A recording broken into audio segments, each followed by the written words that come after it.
نوجوان دوست میری بات لکھ لیں، پریشان لوگ میری بات لکھ لیں، جن کے پاس قوت فیصلہ نہیں وہ اس بات کو لکھ لیں۔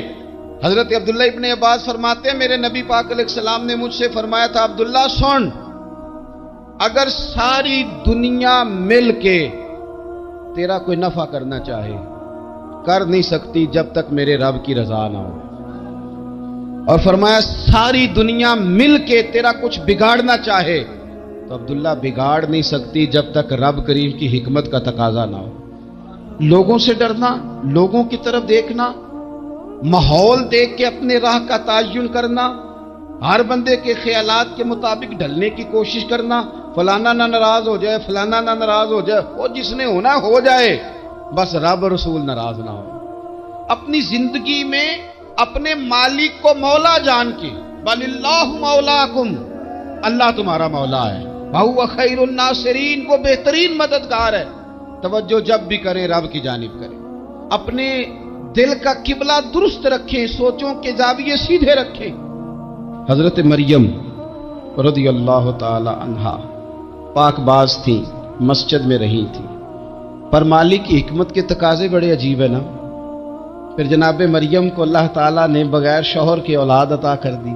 یہ بات ہی ایسی تھی، وہ کسی نے کہا تھا کہ مخلوق تو فنکار ہے اس درجہ کے پل بھر میں سنگے در کعبہ سے بھی اصنام تراشے، تم کون ہو کیا چیز ہے داغے کبابی، لوگوں نے تو مریم پہ بھی الزام تراشے۔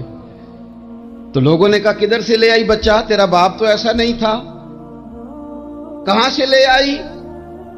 اللہ کرے میں آپ کو سمجھا سکوں، ذرا اپنے آپ کو وہاں کھڑا کریں کہ ایک پاک باز عورت، پاک باپ کی بیٹی، طیب ماں کی بیٹی، اور اللہ کے گھر میں پرورش پانے والی خاتون، ایک وہ وقت اور ایک یہ وقت کہ اس عورت کو کٹہرے میں کھڑا کر کے پوچھا جا رہا ہے کہ معاذ اللہ تیری گود میں بچہ جائز نہیں ہے، کہاں سے لائی ہے؟ اب خود سے صفائیاں بندہ کتنی کو دے، کتنی کو وضاحتیں کرے۔ اور میں نے تو اپنی زندگی میں دیکھا ہے زیادہ وضاحت دینے والے کو بھی لوگ جھوٹا سمجھنے لگ جاتے ہیں، زیادہ وضاحت دینے پر بھی لوگ کمزوری کا اظہار سمجھتے ہیں کہ کمزور پڑ گیا۔ آپ صلح کی کوشش کرتے ہیں، سامنے والا بزدل سمجھ لیتا ہے، زیادہ وضاحتیں بھی کمزور کر دیتی ہیں۔ اب حضرت مریم کو کٹہرے میں کھڑا کر کے کہا بچہ کس کا ہے؟ پھر خدا بندوبست جب کرے، اللہ جب مددگار ہو، تو پھر حضرت مریم کی گواہی درختوں سے نہیں دلوائی، اس نے پتوں سے نہیں دلوائی، پھر فرشتے نہیں بھیجے۔ حضرت مریم کہنے لگی مجھ سے نہ پوچھو، وہ جو پنگوڑے میں ہے اسی سے پوچھ لو، ان سے پوچھو نا، وہ کون ہے پوچھ لو، ان سے کر لو سوال۔ انہوں نے کہا پنگوڑے میں چند دنوں کا بچہ یہ جواب دے گا؟ مددگار تھا رب، ان کی برات کا اعلان کرنا تھا مالک نے، اور جب مالک اعلان کر دے، جب مالک تیری صفائی دینا چاہے، جب مالک تجھے دنیا کے سامنے نکھارنا چاہے، تو پنگوڑے میں لیٹے حضرت عیسیٰ بول کے کہنے لگے انی عبداللہ آتانی الکتاب، فرمایا میں اللہ کا بندہ ہوں، رب نے مجھے کتاب عطا کر کے نبی بنا کے دنیا میں بھیجا ہے، میں اللہ کا بندہ ہوں، کتاب لے کے آیا ہوں، نبی بن کے آیا ہوں۔ پھر پنگوڑے سے اعلان ہو گیا، پھر بچہ بول پڑا۔ اور یہ ایک دفعہ نہیں بات ہوئی، یہ بنی اسرائیل میں ایک جریج نام کے شخص بھی تھے جو نماز پڑھ رہے تھے، بعض نے لکھا ہے نفل نماز تھی، اماں نے پکارا تو آئے نہیں، تو ماں کے منہ سے نکل گیا تو اتنی دیر تک مرے گا نہیں جب تک کسی بے حیا عورت کا منہ نہ دیکھ لے۔ تو وہ عبادت گزار تھے، لیکن لوگوں نے ان کی عبادت، ریاضت، پرہیزگاری کو نہیں دیکھا، بس ایک عورت کو بھیج کے الزام لگوا دیا۔ وہ عورت آیا جایا کرتی تھی، اب آ جاتی ہیں عورتیں، مسئلہ پوچھنے کی نیت سے بھی آ جاتی ہیں۔ ماحول میں کچھ جگہ ایسی بھی ہیں جہاں عورتیں دم کرانے کے بہانے آ جاتی ہیں۔ وہ خاتون آتی جاتی تھی اس خانقاہ پہ، آستانے پہ، یہ بخاری میں موجود ہے، پھر اس نے کہا میری گود میں جو بچہ ہے یہ انہی کا ہے۔ مجھے بتائیں کیسے بندہ وضاحت دے؟ حالات خراب ہو گئے، لوگ کٹیا جلانے لگے، ماحول اور طرح کا بن گیا۔ میرے نبی پاک علیہ الصلوۃ والسلام فرماتے ہیں پھر اس رب کے بندے نے کہا مالک تو کریم ہے، تیری مشیت کا تقاضا آیا جو میری ماں نے جملے بولے تھے، پر اب میں وضاحت دینے کے قابل نہیں رہا، اب تو ہی کرم کرے گا تو دروازہ کھلے گا، تو وہ چند دنوں کا بچہ پنگوڑے میں بول کے کہنے لگا میں اس درویش کا نہیں، میں تو فلانے چرواہے کا بچہ ہوں، وہ جو بکریاں چراتا ہے۔ رب کی مدد کو پکاریں، اپنے ساتھ اپنے مالک کی مدد کو شامل کریں، تھوڑے رزق پر بھی گزارا اچھا ہونے لگ جائے گا۔ سارے لوگ آپ کو گرانے کی تدبیریں کر رہے ہوں گے اور مالک آپ کو عزتیں عطا فرما دے گا، اس کی بارگاہ سے حکمت کا تقاضا اور ہو جائے گا۔ ہم نے ساری زندگی لوگوں کو راضی کرنے میں گزار دی۔ تو میرے عزیز، جب سب سے بڑھ کر وہ دیتا ہے، سب سے زیادہ نوازتا ہے، سب سے زیادہ پیار کرتا ہے، تو پھر وہ فرماتا ہے یا ایھا الذین آمنوا اذکروا اللہ ذکرا کثیرا، اے ایمان والو اپنے رب کا کثرت کے ساتھ ذکر کرو، وسبحوہ بکرۃ واصیلا، صبح و شام اسی کی پاکی بیان کرو، صبح و شام اللہ ہی کا ذکر، اسی کی پاکی۔ بہت زیادہ تفصیلات نہیں، لمبی ڈیٹیل نہیں، صرف آپ اتنا تجربہ کر لیں کہ ہم دن میں اپنی تعریف زیادہ کرتے ہیں یا اپنے رب کی تعریف زیادہ کرتے ہیں، ہمارا اپنے آپ کو سجانے سنوارنے میں خیال زیادہ رہتا ہے یا رب کی رضا پہ توجہ زیادہ رہتی ہے۔ ہمارا اب یہ مزاج بن گیا ہے کہ ہر چیز سے گھیر گھار کے ہم اپنے آپ پر ہر چیز کو لے آئے ہیں، ہم اپنے آپ سے شروع ہوتے ہیں، اپنے پر ختم ہوتے ہیں۔ میرے رسول پاک صلی اللہ علیہ وسلم نے فرمایا جو اللہ کا ذکر کرے اور جو اللہ کا ذکر نہ کرے، مثل الحی والمیت، ان کی مثال اس طرح ہے جس طرح زندہ اور مردہ کی ہوتی ہے۔ گویا ذکر کرنے والا زندہ ہے، نہ کرنے والا مردہ ہے۔ کہ جس نے سارا دن رب کو یاد ہی نہیں کیا، اس کو سارا دن خیال ہی نہیں آیا۔ آپ کہیں سفر پہ نکلے ہوں، کہیں آپ دور گئے ہوں نا، تو آپ کو خیال آتا ہے یار صبح کی میں نے گھر ہی بات نہیں کی، صبح سے میں نے آج گھر فون نہیں کیا، کوئی رابطہ نہیں کیا، کوئی معلومات نہیں کی۔ گھر میں سے کوئی سفر پہ ہو، ایک تو یہ کہ آپ گئے ہوں اور ایک یہ کہ کوئی گھر میں سے گیا ہو، تو دن میں اسے فون کر کے پوچھتے ہیں کہاں پہنچے ہو، جس کام گئے تھے اس کا کیا بنا، خیال آتا ہے۔ اور اگر آپ نے کسی کو بھیجا ہو اور پیچھے سے فون نہ کریں تو وہ بھی کہہ دیتا ہے یار تو نے سارا دن حال ہی نہیں پوچھا۔ یعنی بندوں کے ساتھ بندوں کا رشتہ ہو تو دن میں یاد نہ کریں تو شکوہ آتا ہے، تو مجھے بتاؤ سارا دن ہی گزر جائے، ایک تسبیح بھی نہ پڑھی جائے، یعنی سارا دن بیت جائے اور انسان ایک تسبیح سبحان اللہ کی نہ پڑھ سکے، باقی اسے ساری کہانیاں آتی ہوں، باقی اسے سارا پتا ہو، لیکن سارا دن بیت گیا، 24 گھنٹے گزر گئے اور اس کو اتنی توفیق نہیں ہوئی کہ 100 دفعہ مدینے والے رسول پہ درود و سلام ہی پڑھ لیتا، سارا دن ہی گزر گیا، اس نے سوچا ہی نہیں۔ تو ہم نے یہ کیا ہے کہ ہمارا جو خاص ذکر کرنے کا مزاج اور ماحول اور شوق ہونا چاہیے تھا، وہ شوق ہمارا برقرار نہیں رہا، وہ ذوق نہیں ہمارا رہا۔ یعنی فارغ بیٹھے لوگ ہیں، بڑی دیر فارغ بیٹھے، کہتے ہیں کہ میں صبح سے فارغ ہوں، بور ہو رہا تھا، کوئی سپارہ پڑھ لینا تھا، کچھ تھوڑا سا نا مہربانی کر لینی تھی، کچھ آپ نے ایک تسبیح استغفار کی پڑھ لینی تھی۔ کس طرح آپ بور ہو گئے؟ آپ نے سارا دن اللہ کو یاد ہی نہیں کیا، توجہ ہی نہیں فرمائی۔ اور پھر اگر آپ اللہ کا ذکر کریں اور جس صفاتی نام کے ساتھ آپ اپنے رب کو یاد کر رہے ہیں اس کا معنی سمجھ کے کریں، یا رحمان یا اللہ، یا رحمان یا رحمان یا رحمان، جب آپ کہیں گے تو پھر عرش کا مالک بڑی رحمت نازل فرمائے۔ جب آپ کہیں گے یا کریم یا کریم یا کریم، تو پھر وہ کرم کے دروازے کھول دیتا ہے۔ آپ کا ایک خاص رنگ ہو۔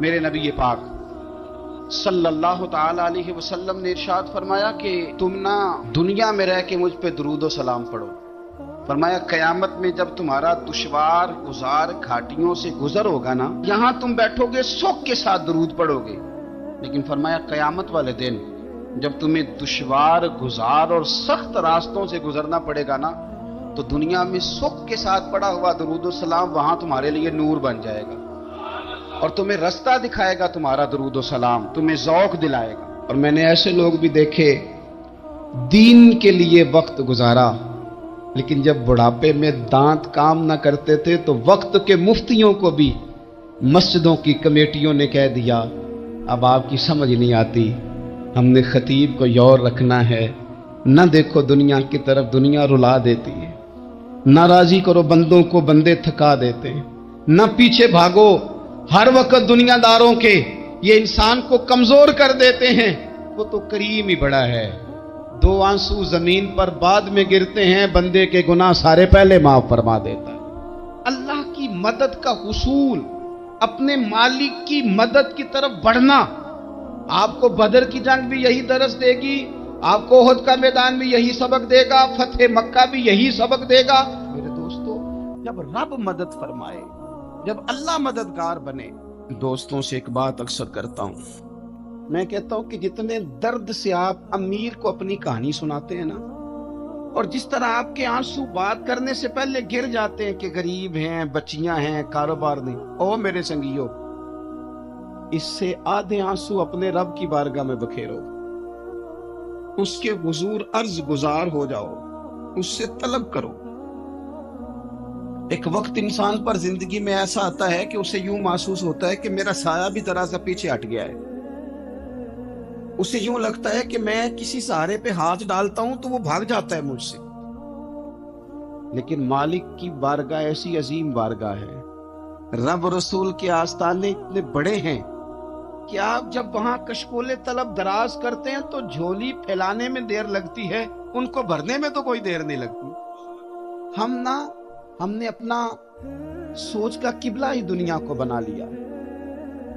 یہ جو اللہ والوں کی مدد ہے یہ تو اللہ ہی کی مدد ہے، لیکن یہ جو سیٹھوں کی طرف توجہ کرنا، نوابوں کی طرف توجہ کرنا، دنیا داروں کی طرف توجہ کرنا، اور اپنا مزاج اس طرح کا بنا لینا، یارو گردن کو جھکا دیتا ہے خیرات کا پتھر، جہاں میں مانگنے والوں کے سر کبھی اونچے نہیں ہوتے. اور اقبال کہتے ہیں غیرت ہے بڑی چیز جہانے تگ و دو میں، پہناتی ہے یہ فقر کو تاج سردارا.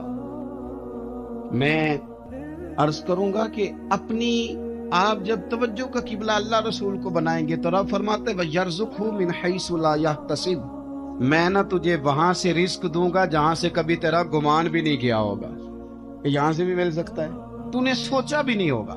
بخاری شریف میں حدیث ہے، حضرت جابر ابن عبداللہ فرماتے ہیں نبی پاک صلی اللہ علیہ وسلم نے 300 لوگوں کا ایک لشکر روانہ کیا کسی مہم کے لیے، کسی جہاد کے لیے. حضرت ابو عبیدہ بن جراح رضی اللہ تعالیٰ عنہ امیر لشکر تھے. فرماتے غربت اتنی زیادہ تھی، بھوک اتنی زیادہ تھی کہ ایک ایک کھجور دن میں ایک وقت کھانے کو ملتی تھی، اور کچھ دن ایسے آئے کہ اب کھجور بھی نہیں مل رہی. فرماتے اتنی زیادہ بھوک لگی مجاہدین کو، 300 بندہ پتے کھا کے گزارا ہونے لگے. یہ بخاری میں موجود ہے. آپ فرماتے کہ دریا کے کنارے ہمارا پڑاؤ تھا، ٹھہراؤ تھا. جب بھوک سے نڈھال ہو گئے نا، وَيَرْزُقْهُ مِنْ حَيْثُ لَا يَحْتَسِبُ، اللہ وہاں سے روزی دیتا ہے، گمان بھی نہیں ہوتا. فرماتے ہیں ایک مچھلی اللہ تعالیٰ نے دریا کے کنارے بھیجی. فرماتے ہیں وہ تھی تو مچھلی پر پہاڑ جتنی تھی. بخاری میں لفظ ہیں، حضرت جابر ابن عبداللہ رضی اللہ تعالیٰ عنہ فرماتے ہیں 300 آدمی 18 دن تک اس مچھلی کو کھاتے رہے، مچھلی ختم ہی نہیں ہوئی. مچھلیاں نہیں، مچھلی. کہتے ہیں 18 دن 300 بندہ کھاتا رہا، مچھلی ختم ہی نہیں ہوئی. اور فرماتے ہیں کہ اس کی ہڈی نکال کے، کانٹا کہیں گے آپ اپنی زبان میں، کہتے ہیں وہ نکال کے نا تو اس کو کھڑا کیا نا جب، تو اونٹ کجاوے سمیت اس کے بیچ سے گزر جاتا تھا. 2 اس کے کانٹے جوڑے. فرماتے ہیں وہ اس کا گوشت ہم کھاتے تھے اور اس کی چربی بطور تیل کے ہم جسموں پہ ملتے تھے، بیماروں کو اس سے سکون آتا تھا، تندرستی شفا ہوتی. فرماتے ہیں ہم کھایا بھی ہم نے، اور کچھ لے کے ہم مدینے بھی گئے، اور قربان جائیں نبی پاک نے بھی اس میں سے کھایا. ہم نے عرض کی حضور یہ معمہ کیا ہے، یہ ماجرا کیا ہے؟ تو محبوب نے فرمایا تمہارے پاس غذا نہیں تھی، رب نے تمہارے لیے بندوبست کیا ہے، اللہ نے تمہیں دیا ہے. مکان شروع کر لیا ایک صاحب نے، وہ مکان بنانے لگے. آپ وہ حساب لگا رہے ہیں، کہتے ہیں میرے پاس اتنے پیسے ہیں، اتنے میں نے فلانے دوست سے کہنا ہے اس نے دے دینے، اتنے فلانے رشتہ دار سے کہنا ہے اس نے دے دینے، اتنے فلانے سے کہنا ہے اس نے دے دینے. یہ ساری کاپی بنا کے مکان شروع کر لیا. جو روز کہتا تھا نا کوئی حکم ہو جاتے 10 ہی، سب سے پہلے اس کو کہا میاں پیسے چاہیے. وہ کہندا ہو کل ہی منڈا ٹوریا، کہتے تو پرسوں 10 داتے لب جانے سن. میں آپ کو اپنے تجربے کی بات بتا رہا ہوں. جن لوگوں کا خیال ہوتا ہے نا کہ آپ سٹارٹ کریں فلانا کام، ہم آپ کے ساتھ ہیں، اللہ کا ہی کوئی نظام ہے، وہ بالکل بھی نہیں ساتھ ہوتے. لیکن ایسا نہیں ہے کہ کوئی ساتھ نہیں ہوتا. اللہ تعالیٰ بڑے اسباب پیدا کرتا ہے، وہاں سے دیتا ہے جہاں سے گمان بھی ہمارا یہ ذہن بن جاتا ہے، ہم ساری اپنے حساب سے چلتے، اتنے رشتہ داروں سے، اتنے کون آپ کے ساتھ چلے گا، سوال ہی نہیں پیدا ہوتا۔ یہ سارے کام چھوڑ کے سب سے پہلے 2 رکعتیں پڑھو، اپنے رب کی بارگاہ میں، رسول کائنات کی بارگاہ میں گزارشات اور استغاثے پیش کرو، وہاں سے خیر طلب کرو۔ دنیا دار کیا دیں گے، کیا دے سکتے ہیں، کیا حیثیت ہوتی ہے کسی، اللہ کہتا ہے وہاں سے دوں گا۔ تو جو اللہ مال دے وہ لینا چاہیے کہ رشتہ داروں کا مال دیکھنا چاہیے؟ جو اللہ دے وہ لینا چاہیے کہ سیٹھوں نوابوں کی جیبیں دیکھنی چاہیے؟ جو اللہ دے وہ قبول کرنا چاہیے یا دیکھنا چاہیے کون سا آدمی کہاں پہنچ گیا؟ چھوڑو، اپنی مٹی پہ چلنے کا سلیقہ سیکھو۔ کسی کے سنگ مرمر پہ چلو گے تو پھسل جاؤ گے، پھسل جا۔ اس پر ایک اور بات عرض کر دوں، صحیح بخاری سے، مسلم سے ایک اور بات، کچھ چیزیں ایسی ہیں جن سے اللہ کی مدد آتی ہے، مدد ملتی ہے۔ ایک چیز ان میں سے ایسی ہے جس سے بہت مدد نازل ہوتی ہے، وہ ہے کہ جب رب آپ کو دے نا تو پھر آپ بھی اس کے رستے میں دیں، پھر مدد آتی ہے، پھر اور آتا ہے۔ بخاری مسلم میں حدیث ہے، یہ زیادہ ہی توجہ طلب امر ہے، اس پر آپ غور کریں گے۔ حضرت ابو ہریرہ فرماتے ہیں کہ نبی پاک علیہ السلام نے فرمایا، ایک شخص نے بادلوں کے اندر سے آواز سنی کہ فلاں آدمی کا کھیت اور باغ خشک ہو گیا ہے، وہاں برسو اور اس کے کھیت کو سیراب کرو۔ وہ بڑا حیران ہوا کہ بادل سے آواز آ رہی۔ پھر اس نے دیکھا کہ ایک پہاڑی پر بارش ہوئی، وہ بادل وہاں برسا، پھر نالیوں سے ہوتا ہوا پانی ایک طرف چلا۔ تو جس نے آواز سنی تھی، حضور بیان کر رہے ہیں، وہ بھی پیچھے پیچھے چلا کہ پانی کدھر جا رہا ہے۔ اس نے جا کے دیکھا کہ ایک مقام پہ ایک باغ کو وہ پانی لگ رہا ہے اور ایک آدمی وہ پانی لگا رہا ہے۔ اس نے اس سے پوچھا تیرا نام کیا ہے؟ اس نے کہا کیوں؟ کہنے لگا بتا نا۔ اس نے نام بتایا تو کہنے لگا یہی تو وہ نام ہے جو میں نے بادلوں کے اندر سے سنا ہے کہ فلاں کے کھیت کو پانی دے دو۔ اس نے کہا یار تو کیا عمل کرتا ہے کہ اسپیشل تیرے لیے بارش برسے؟ یہ بخاری پڑھ رہا ہوں، سیاستہ سے حدیث عرض کر رہا ہوں۔ اس سے پوچھا تو کیا کام کرتا ہے کہ جناب اللہ تبارک و تعالیٰ کا حکم کرم آیا کہ خاص تیرے لیے پانی برسے اور تیرے کھیت کو سیراب کرے؟ تو اس نے کہا چھوٹا ذمہ دار ہوں، پر جب فصل اگتی ہے تو 3 حصے کرتا ہوں، ایک حصہ اپنے بال بچوں پہ، بہن بھائیوں پہ خرچ کرتا ہوں، ایک حصہ پورا، اور ایک حصہ دوبارہ کاشتکاری پہ لگاتا ہوں، اور تیسرا حصہ خالص میں نے مسکینوں، یتیموں اور غریبوں کے لیے رکھا ہوا۔ وہ جو تیسرا حصہ، اللہ کرے آپ سمجھے، وہ رب کے بندوں پہ تیسرا حصہ خرچ کرتا ہے نا، تو کریم مالک نے فرمایا جہاں سے غریب کا حصہ جاتا ہے وہ کھیت خشک نہیں رہنا چاہیے، وہ جہاں سے مسکین روٹی کھاتے ہیں وہ خشک نہ رہے، جہاں سے یتیموں کو کچھ آتا ہے کہیں اس کی فصل رہ نہ جائے۔ میں اور آپ بھی اگر اپنے مال میں مسکینوں، یتیموں، غریبوں کے حصے رکھ لیں گے تو فصلیں خشک نہیں رہیں گی، ان کے اندر تازگی آئے گی، نور آئے گا، کرم آئے گا، خاص کر خدا کی رحمت برسے گی۔ مدد اللہ سے چاہیں، اپنی توجہات کا مرکز رب رسول کی ذات کو بنائیں، پھر آپ محسوس کریں گے کہ بڑی جلدی اللہ تعالیٰ کی مدد آنے لگی ہے۔ کبھی آپ صرف کہہ دیں نا میرا رب میرے ساتھ ہے، اس لفظ میں اتنی طاقت ہے کہ دشمن ویسے زہر ہو جاتا ہے۔ زندگی میں کسی سے بھی لڑائی ہو تو اچھی طرح سوچ لیں کہ اللہ اس طرف ہے یا اس طرف ہے۔ اگر آپ زیادتی پہ ہیں تو پھر رب مظلوم کی جانب۔ اگر اللہ کی مدد آپ کے ساتھ ہے تو دنیا کی کوئی طاقت آپ کو گرا نہیں سکتی، اور اگر آپ مظلوم کے مقابلے میں ظالم بن کے آپ کھڑے ہو گئے ہیں اور آپ نے رویہ وہ اختیار کیا ہے کہ جس میں مدد نہیں آئے گی، تو پھر یاد رکھ لیں کہ آپ کوئی بھی ہیں، کہاں بھی ہیں، آپ کمزور ہیں۔ طاقتور تھے ابتدائے اسلام میں، ظاہری طاقت تھی کفار مکہ کے پاس، وہ ڈنڈوں سے مارتے تھے غریبوں کو، ان کے ہاتھوں میں ڈنڈے تھے، پر خدائی طاقت ان مظلوموں کے ساتھ تھی۔ صاحب زرقانی نے لکھا ہے، حضرت زنیرہ رضی اللہ تعالیٰ عنہ ایک لونڈی ہے، غریب ہے، ماڑے دا کی کام محمد نس جانا یا رونا، غریب سادی بی بی اور لونڈی کنیزہ، ایک مشرک کی کنیزہ تھی، انہوں نے کلمہ پڑھ لیا، وہ ڈنڈوں سے مارتا، دروں سے مارتا، تکلیف دیتا۔ حضرت زنیرہ رضی اللہ تعالیٰ عنہ کو اتنا مارا، اتنا مارا۔ اب آپ ایک اور پہلو پر بھی غور کریں، مار بھی پڑ رہی ہے پر خدا ادھر ہی ہے، اللہ کی مدد ادھر ہی ہے۔ رب کہتا ہے کہ پہلے تو صبر کرنا، ان اللہ مع الصابرین، تو صبر کرے گا تو پھر رب کی معیت ملے گی، ذرا ٹھہرنا، تو تھوڑا ڈٹنا۔ ان الذین قالوا ربنا اللہ ثم استقاموا تتنزل علیہم الملائکہ، تو کہے اللہ میرا رب ہے، پھر تو پہلے ڈٹ، پہلے تو نے ڈٹنا ہے۔ ثم استقاموا، جو ڈٹ گیا، تتنزل علیہم الملائکہ، ڈٹنے والے کے لیے مدد آتی، پہلے تھوڑا ٹھہرنا پڑتا ہے، پہلے تھوڑا صبر کرنا پڑتا ہے، حوصلہ کرنا پڑتا، اس کے بعد مدد آتی۔ مار پڑ رہی ہے، مارا جا رہا ہے حضرت زنیرہ کو، ان کا مالک جو ہے ظاہری آقا وہ مار رہا ہے، یہ کنیزہ ہے، اتنا مارا ان کی بینائی چلی گئی، نظر آنا بند ہو گیا۔ ابو جہل آیا اور کہنے لگا زنیرہ دیکھا نا ہمارے بت تیری آنکھیں لے گئے، معاذ اللہ، لات و منات ہمارے بتوں نے تجھے اندھا کر دیا۔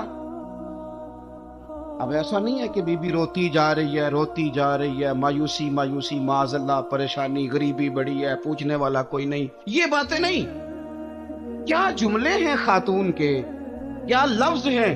ابو جہل نے تنزیہ کہا معاذ اللہ، کہنے لگا دیکھا نا ہمارے بتوں نے تجھے اندھا کر دیا۔ تو جناب زنیرہ آنکھوں کی بینائی گئی ہے، رات کو گئی ہے، دکھ ابھی تازہ ہے، لیکن اللہ پہ جو توکل ہے، اپنے مالک سے جو رشتہ ہے وہ اتنا مضبوط ہے، اتنا طاقتور ہے، اس میں اتنی گہرائی ہے کہ حضرت زنیرہ بول کے نا اتنی قوت سے بولی، اتنی طاقت سے بولی کہ پورے کفر پر لرزہ طاری ہو گیا۔ فرمانے لگی تمہارے بتوں کی کیا اوقات ہے کہ وہ میری بینائی لے جائیں، یہ میری رب کی حکمت کا تقاضا ہے۔ جب تک اس نے چاہا زنیرہ دیکھتی رہی، اور جب اس نے چاہا زنیرہ کی آنکھوں کی بینائی چلی گئی، اور اگر وہ چاہے گا نا تو بینائی واپس بھی کر دے گا۔ اگر ہو ذوق یقین پیدا تو کٹ جاتی ہیں زنجیریں، اگر وہ چاہے گا تو بینائی آ بھی جائے گی۔ حضرت زنیرہ نے رات کو یہ لفظ کہے، ابو جہل اور سارے کفار ڈر کے سن کے چلے گئے۔ آپ اطمینان سے آ کے بستر پہ سوئی، جب سویرے اٹھی تو اللہ نے آنکھوں کی روشنی واپس کر دی۔ آنکھوں کی اب چھڑی پکڑی ہے، بازاروں میں گھومتی ہے، کہتی ہیں بلاؤ کدھر ہے تمہارے لات و منات، دیکھو میرے رب نے روشنی واپس کر دی۔ آ کر میرے ساتھ ادھر آ، ستمگر ہنر آزمائے، تو تیر آزما ہم جگر آزمائے۔ بیمار لوگوں یاد رکھو، کہہ دیا ڈاکٹر نے کہ تو بڑا بیمار ہے، تو بڑا کمزور ہے، یہ ہو گیا وہ ہو گیا، تو ڈاکٹر اپنے علم کے مطابق بات کر رہا ہے، ہوگا تو وہ جو میرا رب چاہے گا۔ کمزور ہو جانا، پریشان ہو جانا، تکلیف میں آ جانا، پتہ نہیں بات ہو گئی ہے تو جانے کیا ہو جائے گا۔ اپنی زندگی کے اندر اپنے رب سے رشتہ مضبوط کریں، رسول کائنات سے رشتہ مضبوط کریں، اللہ والوں سے رشتہ مضبوط کریں۔ حضرت زنیرہ نے پیغام دیا کہ زندگی میں جو جینا چاہتے ہیں تو وہ رب کا نام لے کے جی سکتے ہیں، جو اپنی زندگی میں خوشیاں دیکھنا چاہتے ہیں تو رسول اللہ کے نام پر خوشیاں دیکھی جا سکتی ہیں۔ توکل کی بنیاد پر بندہ خوشیاں لے سکتا ہے، اور اگر انسان میں توکل نہیں ہے تو پھر وہ اس کالے جادو سے بھی ڈر رہا ہے، وہ نیلے سے بھی ڈر رہا ہے، وہ پیلے سے بھی ڈر رہا ہے، وہ فلانے سے بھی ڈر رہا ہے، وہ میرے خلاف فلانا رشتہ دار سازش کر رہا ہے تو ڈر رہا ہے، فلانا میرے بارے میں یہ کر رہا ہے تو ڈر رہا ہے، وہ پتہ نہیں دنیا ادھر ہو جائے گی تو کیا ہو جائے گا، اٹھ باندھ کمر کیوں ڈرتا ہے، پھر دیکھ خدا کیا کرتا ہے۔ تو اس ساری گفتگو کا نچوڑ آپ کو یہ عرض کیا ہے، سب سے پہلے تو یہ کہ میدانوں میں مدد بھی اللہ کی، رزق میں مدد بھی اللہ کی، فصلیں خشک ہوں تو مدد پھر بھی اللہ کرے، تو پھر ساری مدد، اور اگر انسان بیمار ہو تو پھر بھی مدد اللہ کی۔ تو اپنے اللہ کی جانب توجہ کو بڑھائیں، آپ اللہ سے مدد کے سوالی بنیں۔ ترمذی کی ایک حدیث ہے، میں آپ کو زندگی کا تجربہ بتاتا ہوں کہ جب میں بڑا پریشان ہوتا ہوں تو یہ والی روایت کھول لیتا ہوں، مزہ دیتی ہے۔ میرے نبی پاک علیہ السلام نے فرمایا اپنے دکھ سیٹھوں نوابوں کو نہ کہنا، مالداروں کا نہ کہنا، ورنہ اللہ تمہیں کبھی غنی نہیں کرے گا۔ فرمایا اپنے دکھ اپنے رب کی بارگاہ میں عرض کرنا، جلدی کرے یا دیر سے کرے اللہ تمہیں لوگوں سے بے نیاز کر دے گا۔